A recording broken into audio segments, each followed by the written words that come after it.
سے پوچھا جائے گا,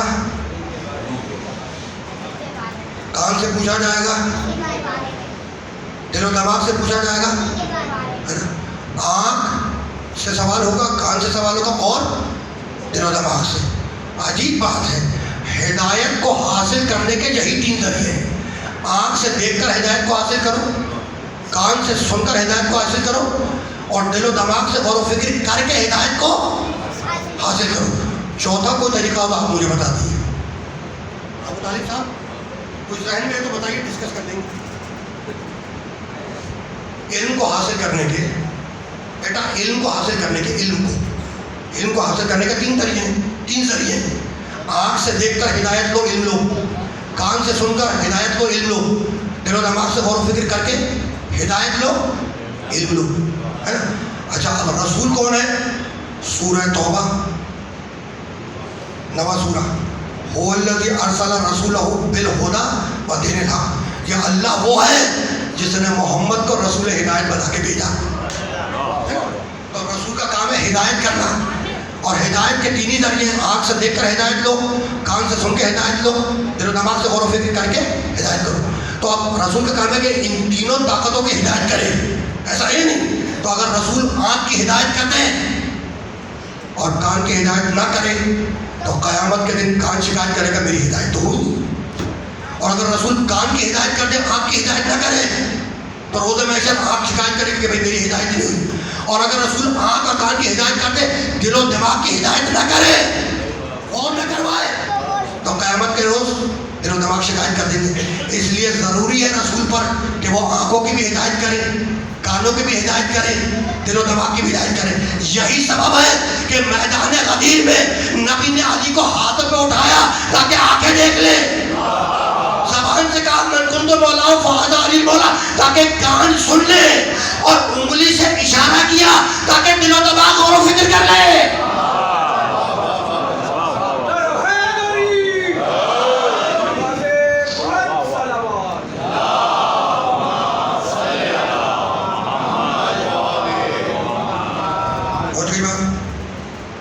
بات پہنچ گئی کہاں تک آئے ہم؟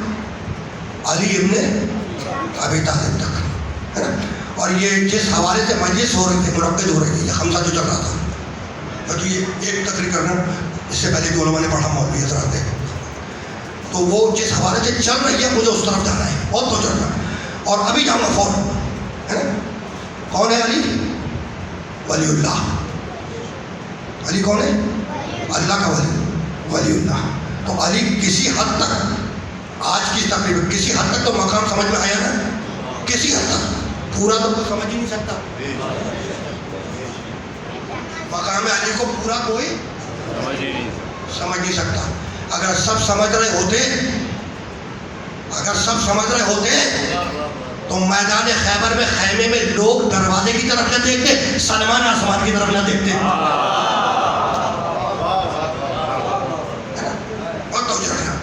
اور کسی حد تک تو علی کا مقام سمجھ میں آیا, کسی حد تک, ٹھیک ہے نا. اور اب سنو, اگر علی کا مقام کسی حد تک سمجھ میں آ گیا تو فاطمہ زہرا کا مقام خود بخود سمجھ میں آئے گا. میرے نبی نے فرمایا لولا علی لما کان لفاطمہ کفوا, اگر علی نہ ہوتے تو فاطمہ کا کوئی کفو نہ ہوتا. میں نہیں کہہ رہا, متفق بین الفرقین روایت ہے, اور رسول کہہ رہے ہیں کہ اگر لولا علی اگر علی نہ ہوتے, لولا علی اگر علی, یہ تو بار بار سنا ہے نا, لولا علی اگر علی نہ ہوتے تو میں ہلاک ہو جاتا. بھائی 70 مرتبہ کہا لولا علی, اگر ایک دفعہ کہہ دیتے مولا علی تو مسئلہ ہی حل ہو جاتا.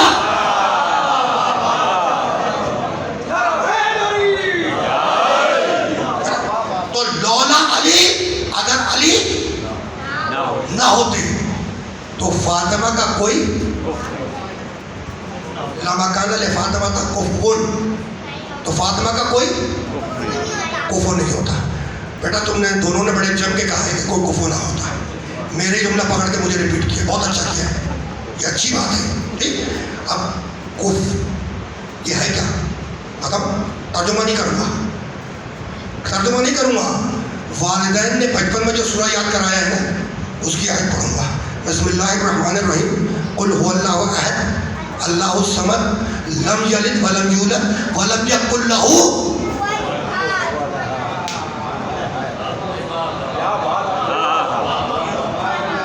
کام آ گیا؟ والدین نے جو یاد کرایا کام آیا نہیں آیا؟ فرض حسین پہ کام آیا؟ آ گیا نا؟ اسی لیے بتا رہا ہوں کہ اس کی قدر کرو، اس کی حفاظت کرو. کیا فرض کی حفاظت کرو. یہ سیاسی تبصروں کا فرض نہیں ہے، یہ ذکر قرآن اور ذکر محمد و آل محمد کا فرض ہے. اب پھر میرے پاس بھی بہت ہوتے ہیں، لیکن وہ ممبر کے لیے نہیں ہے، ممبر کے نیچے. بہت توجہ رکھیے گا. ٹھیک، اب تو سمجھ میں آ گیا کہ اگر علی رسول کرے اگر علی نہ ہوتے تو فاطمہ کا کوئی کفو نہ ہوتا. کفو کہتے ہیں برابر والے کو. کفو کیسے کہتے ہیں؟ ہم سب برابر والا ہے نا. یہ دو انگلیاں بیٹا یہ کفو نہیں ہے، یہ کفو نہیں ہے ایک دوسرے کی برابر نہیں. جیسے کہ ایک بڑی ہے ایک چھوٹی. کفو کے معنی برابر، یہ کفو ہے.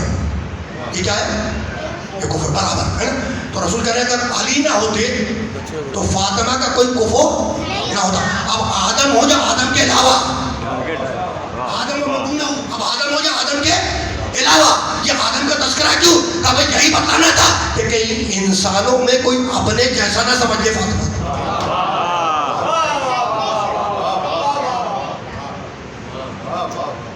کہ بھائی آدم کا ذکر کرنے کی ضرورت کیا ہے؟ تو بتانا یہ تھا کہ کہیں انسانوں میں کوئی اپنے جیسا نہ سمجھ لے. اس لیے لوگ سمجھنے لگے ہیں نا. بھائی لوگ سمجھ رہے نہیں سمجھ رہے؟ کہتے ہیں نا ہم محمد جیسے محمد ہم جیسے،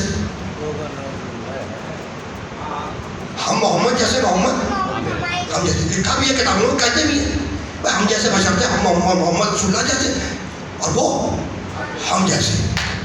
ٹھیک ہے نا؟ یہی سمجھا رہا ہوں. تو کل تک جو وہ کہہ رہے تھے تو تم میں بھی رائج ہونا شروع ہو گیا. تو کبھی تم نے یہ سوچا کہ یہ کہا کیوں گیا کہ ہم محمد جیسے محمد ہم جیسے؟ وجہ کیا ہے؟ کبھی اس اہمیت سے سوچا کہ بھائی یہ کیوں کہا گیا، یہ اسٹیٹمنٹ میدان میں کیوں اتاری کہ بھائی ہم محمد جیسے محمد ہم جیسے بشر تھے، ہم ان جیسے وہ ہم جیسے، کیوں کہا گیا؟ تو آج سنو مجھ سے، ہے نا، سیاست کے بازوؤں میں اتنی طاقت نہیں تھی کہ اپنے بنائے ہوئے کو محمد کے مقابلے پر لائے. اس لیے طے کیا کہ مقام محمد کو کھینچ کر ان کے برابر لے آؤ، اپنے جیسا کہہ دو. ٹھیک ہے نا؟ بس اب رکنا نہیں ہے، رکنا نہیں ہے نا. بات کہاں تک آ گئی؟ شہزادی فاطمہ زہرا تک. بہت توجہ رکھنا. اچھا یہ عجیب جملہ ہے، بہت توجہ رکھیے گا. ربی نے کہا کہ اگر علی نہ ہوتے تو فاطمہ کا کوئی کفو نہ ہوتا، کوئی برابری کرنے والا نہ ہوتا. اگر علی نہ ہوتے تو فاطمہ کا کوئی ہمسر کوئی کفو نہ ہوتا. یہی سبب ہے کہ جب نبی کی بیٹی کے لیے پیغامات آنا شروع ہوئے، اللہ کے رسول عرب کے فلاں سردار کا پیغام ہے آپ کی بیٹی کے لیے، کہا بھائی کہہ دو اس سے کہ اس کا اختیار میرے پاس نہیں ہے. پھر کوئی آیا پیغام، اللہ کے رسول پیغام ہے کسی عرب سردار کا آپ کی بیٹی کے لیے، کہا بھائی اس سے بھی کہہ دو اس کا اختیار میرے پاس نہیں ہے. پیغامات پر پیغامات آتے جا رہے ہیں اور رسول ایک ہی جواب دیتے ہیں کہ اس کا اختیار میرے پاس نہیں ہے، اس کا اختیار میرے پاس، اس بیٹی کا اختیار میرے پاس نہیں ہے. بھائی کمال ہو گیا. سورج پلٹا لے اس کا اختیار آپ کے پاس ہے، چاند کو توڑ دے اس کا اختیار آپ کے پاس ہے، ستارے کو اتار لے اس کا اختیار آپ کے پاس ہے، سنگریزے سے تسبیح پڑھوا لے اس کا اختیار آپ کے پاس ہے، جانور کو پلٹا کے کلمہ پڑھوا دے اس کا اختیار آپ کے پاس ہے. اور وہ اختیار جو ہر باپ کو اپنی بیٹی پر ہے وہ اختیار آپ کے پاس ہے نہیں. بھائی عجیب بات ہے، نام ہے احمد مختار، بیٹی پر اختیار نہیں ہے. بھائی نام ہے احمد مختار، بیٹی پہ اختیار نہیں ہے. تو یا رسول اللہ بات کیا ہے؟ کہ بھائی بات کل اتنی ہے کہ یہ ہے معصومہ، یہ ہے معصومہ. فاطمہ زہرا کیا ہے؟ معصومہ. اور میں بناتا ہوں مسلمان. معصوم نہیں بنایا کرتا. میرا کام ہے مسلمان بنانا. میں مسلمان بناتا ہوں, معصوم نہیں بناتا. یہ ہے معصومہ. اور معصوم بناتا ہے اللہ. تو اپنے پاس سے معصوم بنا کر بھیجے تو شادی ہو. جواب نہیں ہوگا کہ میرا کام ہے مسلمان بنانا اور یہ ہے معصومہ. میں معصوم نہیں بناتا, معصوم بناتا ہے اللہ. تو اپنے پاس سے معصوم بنا کر بھیجے تو شادی ہو. اب سمجھ میں آیا کہ دیواریں کعبہ ٹوٹی کیوں.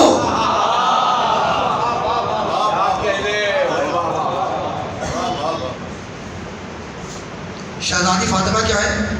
معصومہ ہے نا. اور رسول بناتے ہیں مسلمان, معصوم نہیں بناتے. معصوم کون بناتا ہے؟ اللہ. تو اب اللہ اپنے پاس سے معصوم بنا کر بھیجے تو فاطمہ کی شادی ہو. ٹھیک ہے نا؟ ٹھیک ہے. اچھا سنو بھائی, ایک محاورہ تمہارے معاشرے میں کئی سو سال پہلے رائج ہوا ہے نا, اور وہ ابھی میں کہوں گا تم سب کے ذہنوں میں واضح ہو جائے گا. بنایا ہوا محاورہ, اس کو پبلک کیا گیا ہے. جوڑے تو آسمانوں پہ بنا کرتے ہیں. اور یہ جو جملہ دہرانے جا رہا ہوں نا, یہ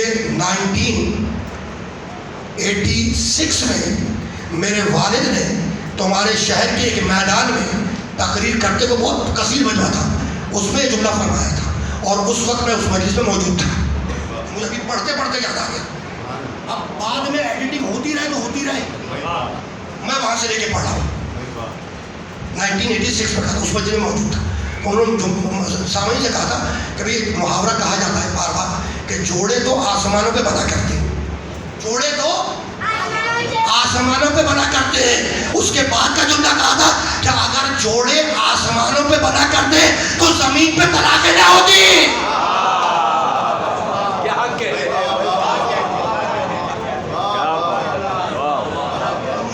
ابھی تک میرے ہاتھ میں رہ گیا کہ اگر جوڑے آسمانوں پہ بنا کرتے زمین پہ طلاقیں نہ ہوتی. تو یہ جملہ اس لیے مارکیٹ میں لائے کہ جان رہے تھے کہ کل ایک اکیلا جوڑا ہے جو آسمانوں میں بنا, علی اور فاطمہ کا. کیونکہ سب نے لکھا کتابوں میں کہ یہ واحد اکیلا جوڑا ہے جو آسمانوں میں بنا, اس لیے مقابلے میں جملہ لے آئے اہمیت کو کم کرنے کے لیے. تو یہ بھی کمال ہے کہ یہ جوڑا کہاں بنا؟ آسمانوں پر. اور تاریخ ہدایت میں یہ اکیلا جوڑا ہے جس میں شوہر اور زوجہ دونوں معصوم ہیں. چیلنج کر رہا ہوں, تاریخ ہدایت کا اکیلا جوڑا ہے جس میں شوہر اور زوجہ دونوں معصوم ہیں. اور تاریخ ہدایت کا اکیلا جوڑا ہے جس کے دونوں بیٹے معصوم ہیں. یہ مشکل باتیں ہیں جو سننے کو نہیں. ہمارے بلند سلام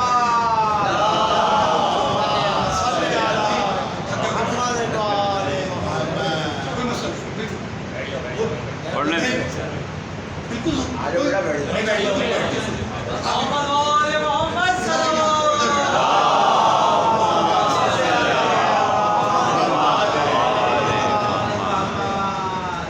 بھائی جہاں ضرورت ہے وہاں کھڑے ہو جائیں. کیا بات ہے, واہ. ٹھیک ہے نا, کیا واقعی نہیں کیا پڑا بہت دو چاہیے. اب آپ کو بھی دو چار روپیہ ہتھیار کروں گا اتنی دیر سے محنت کر رہے ہیں سنیں. ٹھیک ہے نا. تو یہ تاریخ کمالات ہو گئے.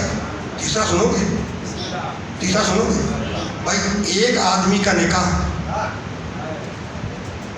ایک آدمی کا نکاح ایک عورت سے ایک ہی بار ہوتا ہے. نکاح ایک ہی بار پڑھایا جاتا ہے نا. یہ علی اور فاطمہ وہ ہیں جن کا نکاح 2 مرتبہ ہوا.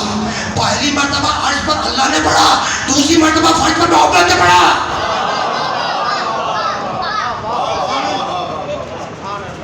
یہ کہہ رہا ہوں کہ برادران اہل سنت کی کتابوں سے بھی نکال کے لکھا. یہ واحد جوڑا ہے جس میں نکاح 2 مرتبہ پڑھا گیا. 2 مرتبہ. پہلی مرتبہ عرش پر اللہ نے پڑھا, دوسری مرتبہ فرش پر. ہاں کہا کہ بھائی اس نکاح کی نقل دکھا دو. دو نکاح ہو گئے نا. پہلی دفعہ عرش پر اللہ نے پڑھا, دوسری دفعہ فرش پر محمد نے پڑھا. تو پہلا نکاح کس نے پڑھا؟ اللہ. مالک تو نے کیوں پڑھا؟ پروردگار تو نے کیوں پڑھ دیا؟ عیسیٰ زندہ ہیں, چوتھے آسمان پہ ہیں, عیسیٰ ہی سے کہتے تھے کہ پڑھ دو, یہ خود کیوں پڑھ رہا ہے؟ کہ بھائی بات کچھ نہیں ہے کہ ابو طالب کا براہ راست احسان ہے میرے حبیب پر, چونکہ میرے حبیب پہ نکاح ابو طالب نے پڑھایا اور مجھ پہ براہ راست احسان ہے, اس لیے میں نے طے کیا کہ تو نے نکاح پڑھایا میرے محمد کا, جب تو صحیح کہ میں نکاح پڑھاؤں گا تیرے بیٹے علی کا.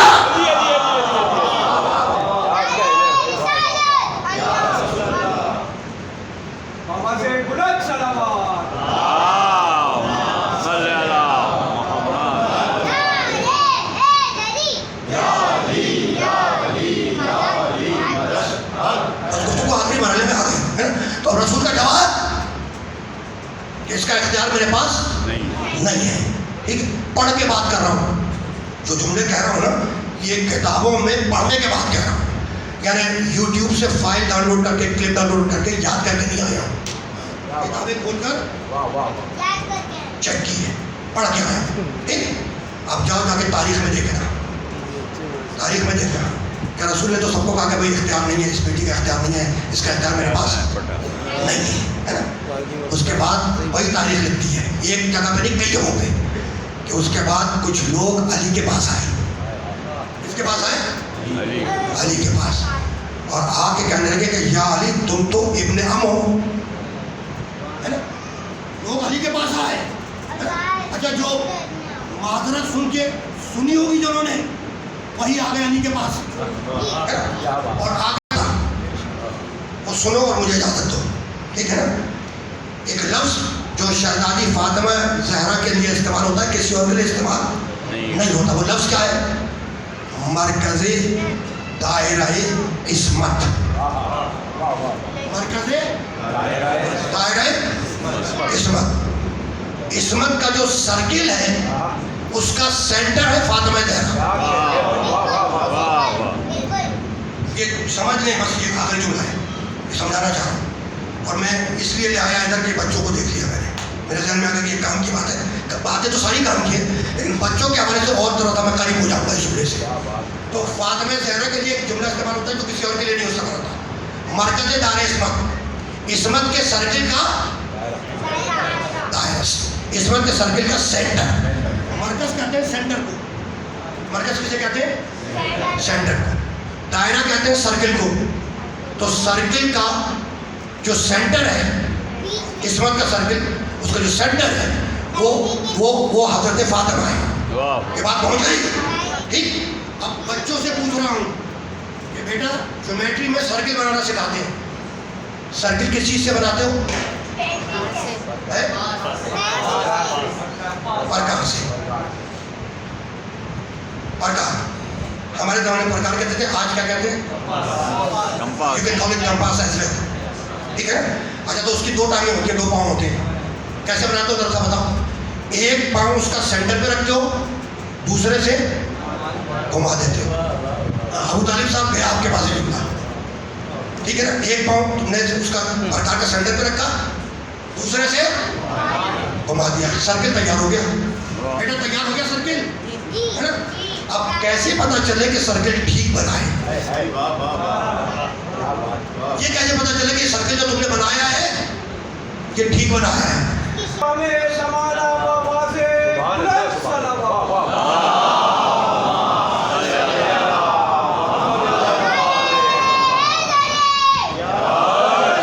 اسی لیے حدیث انکسا میں مرکز تعارف ہے فاطمہ زہرا.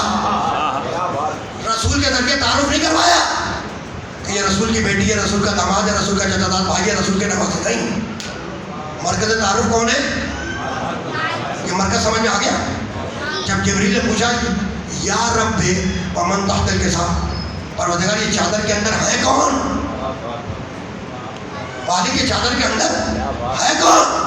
جواب آیا ہم اہل بیت النبوہ و معدن رسالہ, ہم فاطمہ و ابوہا و بالہا و بنوہا.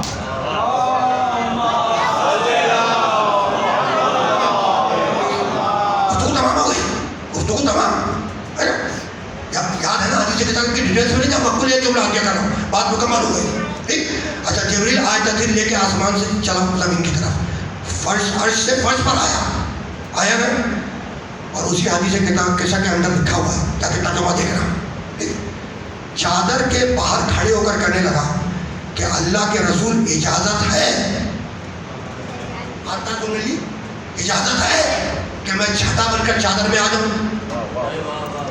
یہ جبریل سید الملائکہ آپ کا تو کام ہی آیتیں ڈیلیور کرنا ہے، آیت ڈیلیور کرنے کے لیے آ رہا ہوں نا، تو آپ کا تو کام ہی آیتیں ڈیلیور کرنا ہے.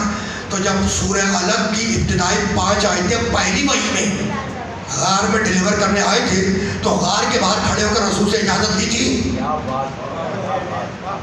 نہیں لی تھی نا. بھائی جبریل کا کام ہے آیتیں ڈیلیور کرنا. رسول حجرے میں ہو بغیر اجازت کے وہاں جائے، رسول غار میں ہو بغیر اجازت کے وہاں جائے، رسول مصلی پہ ہو، ناکے کے بھوج پہ ہو، میدان جنگ میں ہو، مسجد میں ہو، محراب میں ہو، ممبر پہ ہو، جبریل کو آیت ڈیلیور کرنی ہے، بغیر اجازت پہنچ جاتا ہے. اور جبریل کا اسٹیٹس یہ ہے کہ جناب مریم اپنی پرائیویٹ لائف میں تھی، بغیر اجازت کے وہاں پہنچ گیا.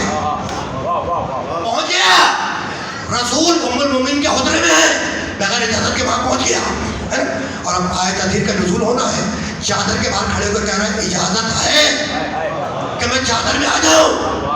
تو جبریل کے اجازت کی کیا ضرورت پڑ گئی؟ کہا بھائی یہی تو بتلانا ہے کہ ام المومنین کا حجرہ اور ہے، فاطمہ کی چادر اور ہے.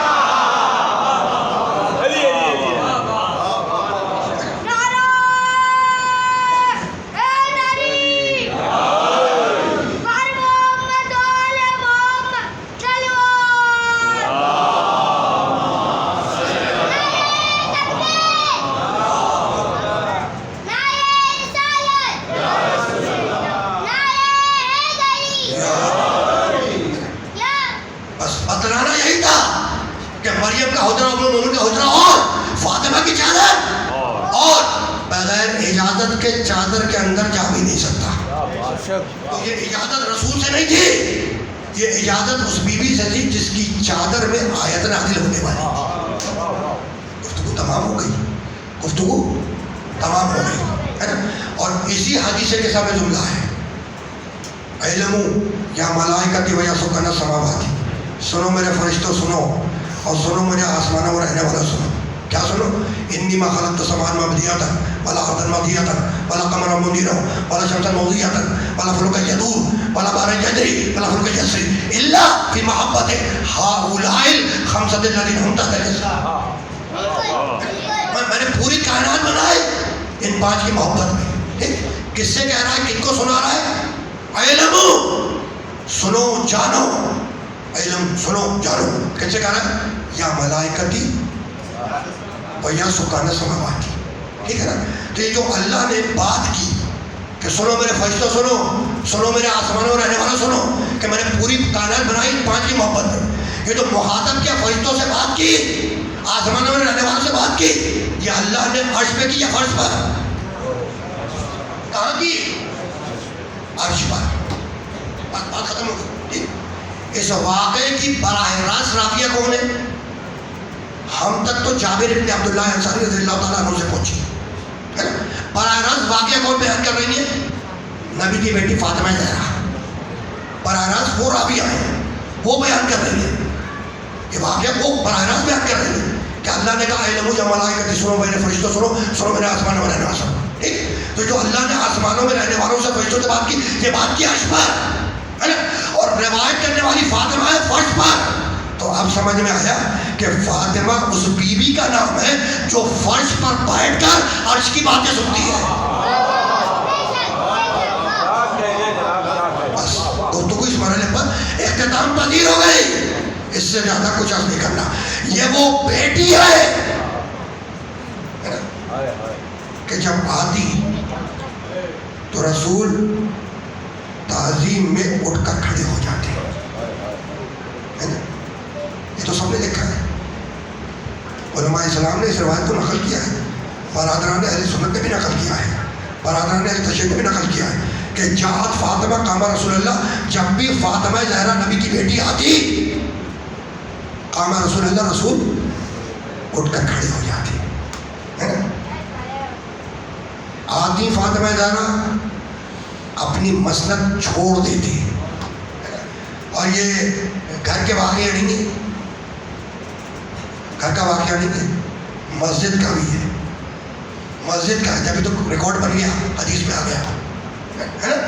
تو وہ بی بی جس کی تعظیم میں رسول اٹھ کے کھڑے ہو جاتے تھے، وہ بی بی دربار میں کئی گھنٹوں کھڑی رہی، اور کسی مسلمان نے آگے بڑھ کر نہیں کہا کہ نبی کی بیٹی تھک گئی ہوگی بیٹھ جاؤ. آ گئی نا بات آ گئی شہزادی فاطمہ زہرا تک، ہے نا. خدا کی قسم رسول اللہ کے دنیا سے رخصت ہونے کے بعد خدا معلوم کہ اس بی بی پر وہ کون سی مصیبتیں پڑھی کہ ایک مرتبہ سر کے بالوں کو غمزدہ کیا، آئی اپنے بابا رسول اللہ کی قبر مطہر پر، اور آنے کے بعد سلام کیا، السلام علیکم یا ابا، بابا آپ پر میرا سلام ہو. اور اس کے بعد وہ جملہ کہا، صبت علیہ مصائب لو انہا صبت علیہ سرنا لیالیا. بابا آپ کے جانے کے بعد مجھ پر وہ مصیبتیں پڑی کہ اگر روشن دنوں میں پڑتی تو وہ اندھیری راتوں میں تبدیل ہو جاتی.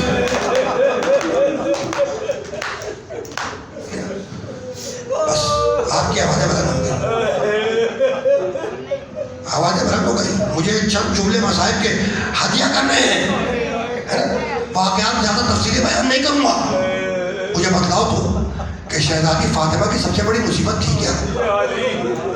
بابا رسول اللہ دنیا سے رخصت ہوئے، کیا یہ سب سے بڑی مصیبت تھی؟ مصیبت تو تھی، سب سے بڑی مصیبت نہیں تھی. بدن مطہر پر جلتا ہوا دروازہ گرا، یہ سب سے بڑی مصیبت تھی. مصیبت تو تھی، سب سے بڑی مصیبت نہیں تھی. بدن مادر میں محسن شہید ہوا، کیا شہزادی کی یہ سب سے بڑی مصیبت تھی؟ مصیبت تو تھی، سب سے بڑی مصیبت نہیں تھی. جانتے ہو فاطمہ کی سب سے بڑی مصیبت کیا تھی؟ فاطمہ کی سب سے بڑی مصیبت اپنے حجرے سے دربار میں جانا تھی. تو میں ہاتھ جوڑ کے کہوں کہ بی بی یہ سچ ہے کہ آپ دربار میں گئی، نہ محرموں کے مجمع میں گئی، لیکن بی بی آپ کے ساتھ رسول اللہ کی کنیز ام احمد تھی، آپ کے ساتھ حسن حسین تھے، آپ کے سر پر چادر تھی، اور وہی وہ آپ کی بیٹی سیدہ زینب ہے کہ کوفے اور شام کا بازار ہے، سر پہ چادر نہیں ہے، اور منادی آواز دے رہا ہے کہ یہ فاطمہ زہرا کی بیٹی ہے جا رہی ہے. بات آ گئی، اب بات آ گئی جہاں تک لے کر آنا تھا. رسول دنیا سے رخصت ہوئے، رسول دنیا سے رخصت ہوئے. شہزادی کے مصیبتوں کے دن کا آغاز ہوا. جانتے ہو دستور دنیا، تم جانتے ہو، مجھ سے بہتر جانتے ہو دستور دنیا کیا ہے، کہ جب انسان دنیا سے اٹھ جاتا ہے تو مرد حضرات جنازہ لے کر قبرستان دفنانے کے لیے چلے جاتے ہیں. ایسا ہی ہوتا ہے نا. اور گھر کی خواتین فرش بچھا کر بیٹھ جاتی ہیں کہ مرد حضرات جنازہ دفنا کر واپس آئیں گے تعزیت پیش کرنے، ہے نا. تو یتیم محمد فاطمہ زہرا بھی فرش تعزیت بچھا کر مسند یتیمی پر بیٹھی تھی کہ مسلمان آ کر رسول اللہ کے انتقال کا پرسہ ان کی بیٹی کو دے گا. خدا کی قسم ارباب مجالس بیان کرتے ہیں کہ کچھ دنوں کے بعد کچھ مسلمان تعزیت پیش کرنے آئے، لیکن ان کے تعزیت پیش کرنے کا انداز میں نرالا تھا، اس لیے کہ ہر آنے والا کچھ نہ کچھ ہاتھ میں لے کر آیا، خالی ہاتھ کوئی نہیں آیا. دن کا وقت تھا، دن کا وقت تھا، سورج کی روشنی دروازہ فاطمہ پر پڑ رہی تھی، اسے مزید روشنی کی ضرورت نہیں تھی. خدا معلوم کہ آنے والوں نے روشنی کا کیسا سامان کیا کہ دروازہ فاطمہ اس روشنی کو برداشت نہ کر سکا. کوئی آگے بڑھا اور اس نے دروازے پر پاؤں مارا.